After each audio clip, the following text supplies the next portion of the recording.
Well, thank you very much. And Tom, thanks very much for that very kind introduction and for inviting me to speak this afternoon. I know we've got a number of distinguished visitors out in the audience here, and to all of you, I want to pass my welcome, in particular to Ambassadors Conrad Prince and Tobias Faken and other esteemed cybersecurity professionals. Thank you for having me today. And I appreciate the hard work that goes into organizing events like this. So I know that this takes a lot of work, and we certainly appreciate the opportunity to talk with you today. Tom, the work you and your organization have done to get the right people together talking about this important topic is very admirable. This particular event is a great way to hear some of the best ideas in the industry across the community and focus on the challenges ahead of us, particularly those that test the U.S. government, and I'm honored that you've asked me to come. I'm glad to be here, though, in this highly sought-after final speaker position of a multi-day conference, knowing that the next event involves socializing and beer drinking. This kind of reminds me of a story about a sixth grader who was in school one day, and his teacher asked, "Who was Julius Caesar?" And the sixth grader answered, "He was a general, he talked a lot, and they killed him." So I'll try not to talk too much this afternoon and save a little bit of time for questions, but I do want to take advantage of this opportunity. We at the United States Central Command are vigilant to the cybersecurity threat against our warfighting networks. The threat is real and active in the information environment that we operate in every day. I can't go into great detail about all of our ongoing operations, but I can certainly discuss some of the key challenges, our priorities, and highlight areas where we can work together to find solutions. I've been in command down at CENTCOM for about 18 months now, and it's been an incredibly challenging and rewarding period. Over that time, we've dealt with a number of challenges in both Iraq and Syria, Afghanistan, Pakistan, Yemen, Egypt and the Sinai, the Bab el-Mandeb Strait, and a host of other locations throughout the United States Central Command area of responsibility. In fact, I just came back. I landed late last evening from a trip into the region, and let me tell you, it remains as dynamic now as it has ever been. Among the threats in the Central region, we include social, economic, and political instability, state aggressors who take advantage of that instability to exert influence over governments, key populations, and locations to gain their own power. We see the proliferation of weapons of mass destruction and the unchecked growth of violent extremist organizations, or VEOs. You see many of these types of headlines every day, but what you don't see are all of the operations, actions, and activities that U.S. CENTCOM, its U.S. government partners, and international coalition partners conduct in the land, air, space, maritime, and I would suggest human domains. All of the traditional characteristics and threats in these domains within the Central region are exacerbated by several challenges in the cyberspace domain. Specifically, the global nature of cyberspace means that it has no legal boundaries, which challenges both our legal system and our ability to deter threats or respond to contingencies. Today's computers have overwhelming power, which allows a single bad actor to create thousands of virtual machines to execute malicious activity globally. The barrier to entry is extraordinarily low. How-to information is readily available, and the low cost and anonymous nature of activities greatly broadens the list of potential threat vectors. Given how rapid technology evolves, it's also particularly difficult to defend against this. And worse, friendly capabilities can be co-opted by adversaries at a scale and ease very different than in other domains. Not all of our adversaries have tanks, fighter aircraft, and warships, but they all have computers and they all have access to the web. Consequently, single individuals or small groups, such as violent extremist organizations, can exercise state-like powers, while a state actor can have a truly tremendous impact. Cyber attackers have a clear advantage. Defenders must expend a disproportionate amount of resources to protect multiple avenues of attack on many different networks and resources, while the aggressor needs only focus on one clear vector against one vulnerability. They only need to succeed once to win, and we only need to fail once to lose. With that context, I'd like to leave you today with 3 cybersecurity takeaways that impact our mission at U.S. Central Command. The first takeaway is that my #1 priority in cyberspace is mission assurance. I absolutely must defend critical assets and capabilities that enable essential warfighting functions, especially command and control, to ensure success of all of our missions, regardless of the domain. Our steady-state command and control structure must function on any platform in the region, within any environment, supporting, in many times, yet-to-be-defined mission partners, while providing requisite cybersecurity and cyber defense. We have witnessed the effects state actors such as Russia, China, and Iran have had in cyberspace attacking our networks. And we in the Central region have all 3 operating in various locations or in some fashion across the area. In my view, Iran is clearly the top threat to our long-term stability in this region for a host of reasons. One of the things that makes the Iran problem set especially challenging is the fact that they operate almost entirely in what we refer to as the gray zone. That space between normal international competition and armed conflict, an area ripe for cyberspace operations. It is a dangerous space in which miscalculation can easily occur, leading to misunderstanding and escalation. And Iran is not the only one who is operating in this zone. But Iran benefits from instability throughout the Middle East and is consistently working to fuel tension between us and our partners. The recent disagreement between Saudi Arabia, the Emirates, Bahrain, and Egypt with Qatar is a glaring example of where they are attempting to do this. CENTCOM has a forward headquarters in Qatar, and with numerous coalition partners and associated networks, maintaining that strong, stable relationship is critical for us. Although challenges in the gray zone are not the focus of today's event, we at CENTCOM are examining ways to compete in the gray zone, and integrating cyberspace operations as part of a holistic approach is clearly a critical part of that. We will also have to work closely with DoD leadership in going forward in implementing the specifications of recent White House executive orders to strengthen the cybersecurity of federal networks and critical infrastructure. You, as the experts, can imagine the resource requirement for this. Before I move on, a word on defense as a military operation. We have a truism in the military: if you defend everywhere, you defend nowhere.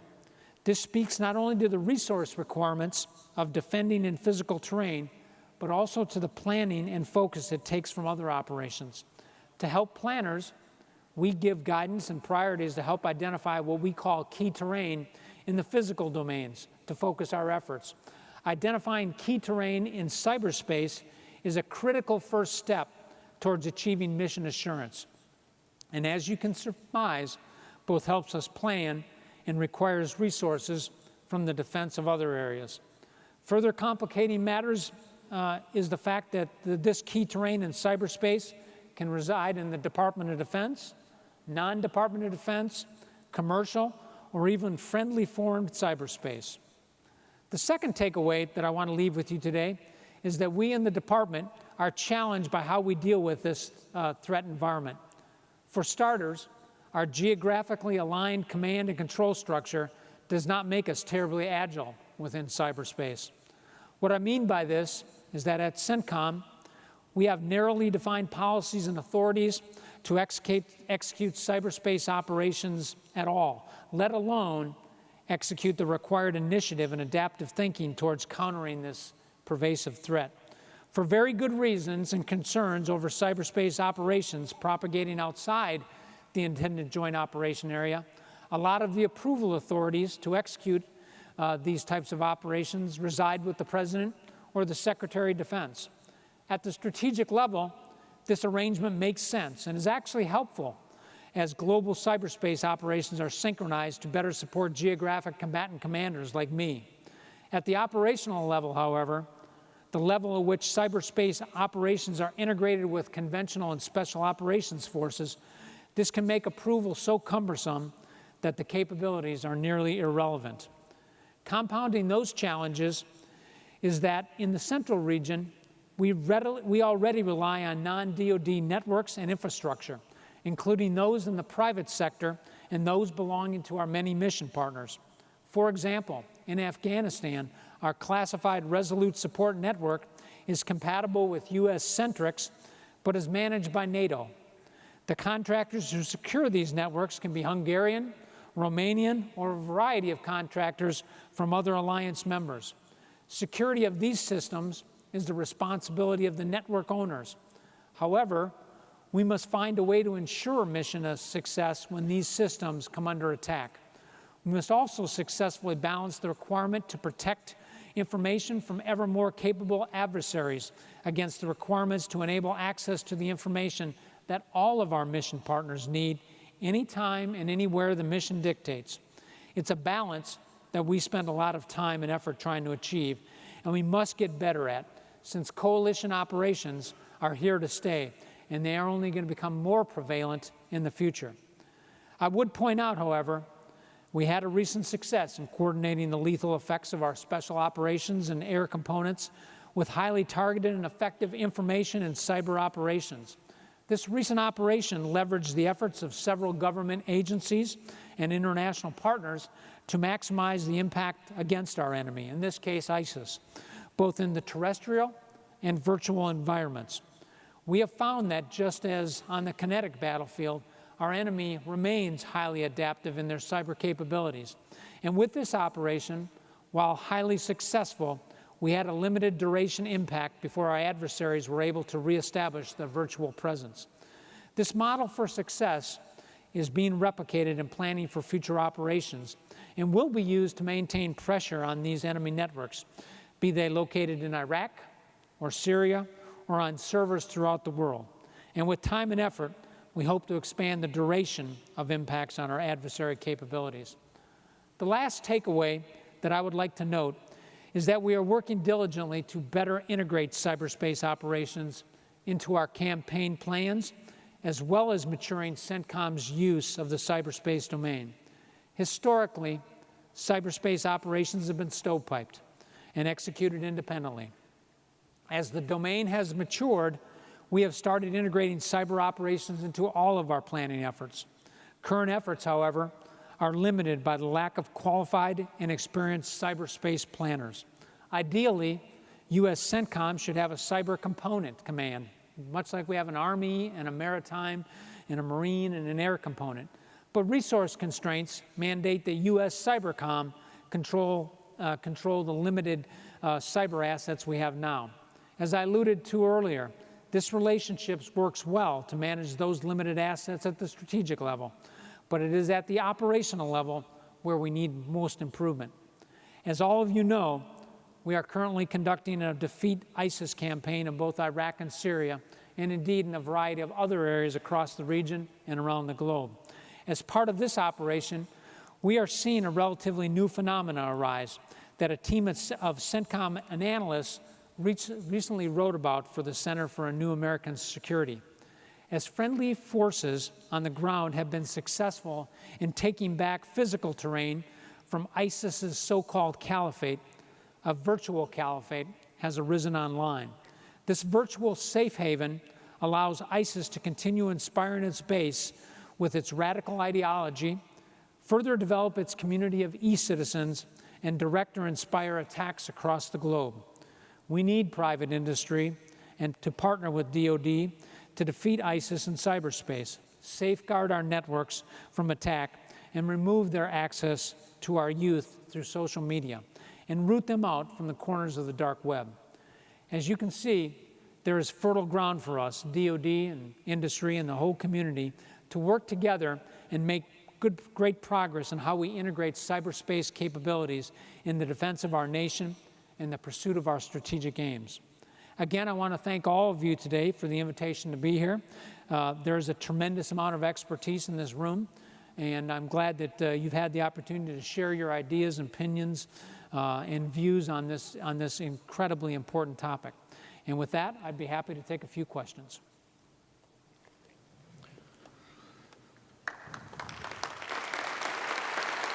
Thank you. Hi, General. Patrick Tucker from Defense One. You just described a very complex region and a lot of very complex operations. I wonder if you could elaborate a little bit on what sort of offensive cyber or information activity you see from Iran in your area of operation.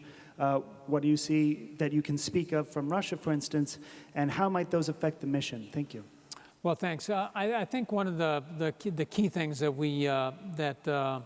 we see here is their use of cyber capabilities to manipulate the information environment out here. And I think this is the area in which we see the most, and I think I would suggest the most significant influence of these actors in this particular space, whether it is Iran, whether it is Russia, or in fact, whether it is some of the other non-state actors out here. Their ability to use cyberspace to manipulate information out there, to propagate their message, I think is the key aspect that we deal with in CENTCOM here, and certainly something that we're very keen to look at how we combat as we move forward with truthful information and with trying to direct people to the right resources of information and address those. So I think that aspect of it, the manipulation of the information environment, particularly in social media and other things, are the key areas that we see that in. Thank you very much. I want to remind everyone that we have a microphone over here and also one here. I think we have a question over here. Hello. From the planning perspective on the military side, how do your commanders integrate cyber capabilities? Is it resemble or differ from the way you would integrate things like air, special operations asset, et cetera? Well, I think ultimately what we want to do is we do want to integrate it in the same way we exercise our capabilities in other domains. I think as we normalize this, as we become more capable in terms of that, I think that is certainly what we desire to do. Given the maturity of this, I think at this particular point, I think we still do view this as a little bit unique. And so we rely on the expertise we have. I think one of the key things that I have learned in 37 and a half years of service that's different now as I sit here as the CENTCOM commander than it was when I was a platoon leader is that I think one of the key leadership attributes that our leaders have to become comfortable with is that our people know more about many of these tools than we do as leaders. And so certainly if you're coming to me to look for the expertise of how we actually do this and how we actually apply the tools, I think we have to rely on our people to do that. And that's where the expertise lies. So the role of leaders in this is making sure that we ensure that it is integrated with the other domains in which we are operating, whether it's air or maritime or on the ground, and that we are pursuing the right authorities to allow our experts to bring these capabilities to bear. So as I kind of cited in my example, and I do apologize for being a little bit veiled in that because that is something we do try to protect. But I think we are making very good progress in this particular area. There's certainly a long way to go, but ultimately we recognize this has to be normalized with all of the other domains in which we're operating. Great. General Votel, thank you. We had two more questions here. Hari, sir, thank you for your time and taking the time to speak with us. My name is Sunny Sinha. We attack problems directly in the ICS SCADA space. And my question to you is, how do you see your role in protection of the ICS SCADA systems along with DOE and DHS in the mission space? If you can talk about that. Yeah, that's a great question here. I mean, I think our responsibility in this area is to kind of help identify the key terrain, as I mentioned in my remarks here, in terms of those things that must be protected and which would have the most significant impacts on our objectives or the interests that we are pursuing. So as a leader in this particular area, I think part of our responsibility is to make sure, and particularly in this area that you're talking about right here, I think is to make sure that we have identified the key areas that must be protected or defended as we move forward on these types of missions. With respect to the Department of Energy and others and their involvement in this, certainly I have some experience on this from a U.S. Special Operations Command standpoint, and I think part of our responsibility is to make sure that as we look with what I would describe in this case as kind of the non-traditional partners like DOE and others that we're working out here in these areas, is to make sure that we have provided opportunities for exercises and training and other things to ensure that we have improved our interoperability and our planning capabilities between all of that. I think I see those mostly as kind of the key leader responsibilities in this particular area. Great answer, General. Thank you. So we have one question here and then a last question over here, if that's okay. Sure. Okay. Thank you, Justin Doubleday with Inside Defense. I'm just wondering, what effect does the elevation of Cyber Command have on what you're trying to do at Central Command, considering the limited assets that you talked about? I frankly think it's very helpful, and I think what it does is it does for cyber the same thing that SOCOM does for SOF. Is it gives a combatant commander who is integrated into the joint planning process, who carries the same level of weight as other combatant commanders out there, and I think it just enhances our overall integration and approach to cyber. And I think this takes us a good way down the road and into beginning to normalize this aspect of it. So I'm immensely grateful for the great work that Admiral Rogers and his team does. In this case, you've got two great organizations that really complement each other to kind of come together there. That will be something we should watch as it moves forward, although I think Admiral Rogers has a very good handle on that. But I think this is a very positive move for all of the combatant commanders. And certainly from a CENTCOM standpoint, we welcome it greatly. First of all, thank you for your service and leadership. On a similar note to CyberCom relationship that you have as Geographic Combatant Commander, in the Senate report for the FY18 National Defense Authorization Act, there's language that would assign some responsibilities to Cyber Command and take some of the planning and operational responsibilities out of the hand of the Geographic Combatant Commanders, and ironically, responsibilities and authorities that you didn't even have when you were the commander at US SOCOM.